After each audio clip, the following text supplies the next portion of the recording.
AP సీఎంతో సమావేశమయ్యేందుకు రాజధాని ప్రతిపాదిత గ్రామాల నుంచి 6 బస్సుల్లో రైతులు హైదరాబాద్ బయలుదేరారు. అయితే రైతుల ముసుగులో టీడీపీ కార్యకర్తలను తరలిస్తున్నారనే ఆరోపణలు వెల్లువెత్తుతున్నాయి.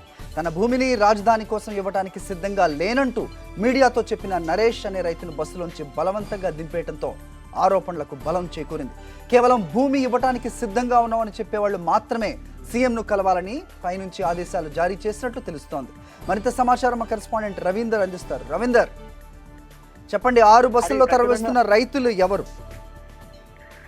ఖచ్చితంగా తెలుగుదేశం ప్రభుత్వం చేస్తున్న మైండ్ గేమ్ మరోసారి చాలా స్పష్టంగా బయటపడిందని చెప్పుకోవచ్చు. ఎందుకంటే ఈ రోజు తెల్లవారుజామున మొత్తం 6 బస్సుల్లో రైతులను తీసుకెళ్లేందుకు ప్రయత్నం చేస్తున్నారు. ఆ ప్రయత్నంలో భాగంగా పూర్తిగా ఎవరైతే భూములు ఇస్తామంటున్నారో వారిని వ్యతిరేకించి వారికి కాకుండా ఇస్తామని చెప్తున్న రైతులు మాత్రమే తీసుకెళ్లే ప్రయత్నం చేస్తున్నారు. అందులో భాగంగానే మొత్తం 6 బస్సుల్లో దాదాపు 150 మంది వరకు టీడీపీ కార్యకర్తలను తరలిస్తున్నారు. అయితే వారిలో కూడా భూమి ఇవ్వడానికి సిద్ధంగా లేని ఒక వ్యక్తి, ఏదైతే తెలుగుదేశం పార్టీ కార్యకర్త అతను కూడా, కానీ భూమి ఇవ్వడానికి మాత్రం సిద్ధంగా లేడు. ఆ విషయాన్ని చెప్పినందుకు అతను కూడా బలవంతంగా బస్సులోంచి దించేశారు. పెనుమాక గ్రామం దగ్గరికి వెళ్ళిన తర్వాత అతన్ని బస్సులోంచి బలవంతంగా దించేశారు. దీంతో అతను చాలా ఆగ్రహం వ్యక్తం చేస్తున్నాడు.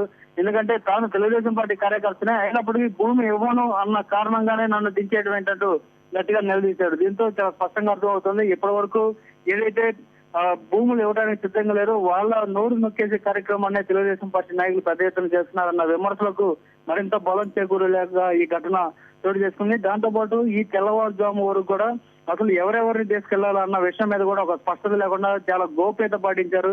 ఎందుకంటే గ్రామానికి 5 చొప్పున నేను మాట్లాడుతానంటూ ముఖ్యమంత్రి చంద్రబాబు నాయుడు ప్రకటించిన తర్వాత ఏ 5 ఎంపిక చేయాలనే దాని మీద అర్ధరాత్రి వరకు కూడా చాలా గోప్యత పాటించారు. అయితే తెల్లవారుజామున మాత్రం హఠాత్తుగా ఒక్కొక్క గ్రామానికి సంబంధించిన 5 టీడీపీ క్రియాశీలక కార్యకర్తలు మాత్రం ఎంపిక చేసి వారిని ఈ రోజు తుళ్లూరు ఎంఆర్ఓ కార్యాలయం దగ్గర తరలించారు. అక్కడి నుంచి ప్రత్యేకంగా ఏర్పాటు చేసిన బస్సులో తీసుకెళ్తున్నారు. అయితే మీడియా అక్కడ చేరుకొని ఇక్కడ వెళ్తున్న రైతుల అభిప్రాయాలను తెలుసుకునే ప్రయత్నం చేస్తున్నప్పుడు అప్పుడు ఒక నరేష్ అనే రైతు మాత్రం చాలా స్పష్టంగా చెప్పాడు, నేను పక్కా టీడీపీ కార్యకర్తని, అయితే భూమి ఇవ్వడానికి మాత్రం నేను సిద్ధంగా లేను.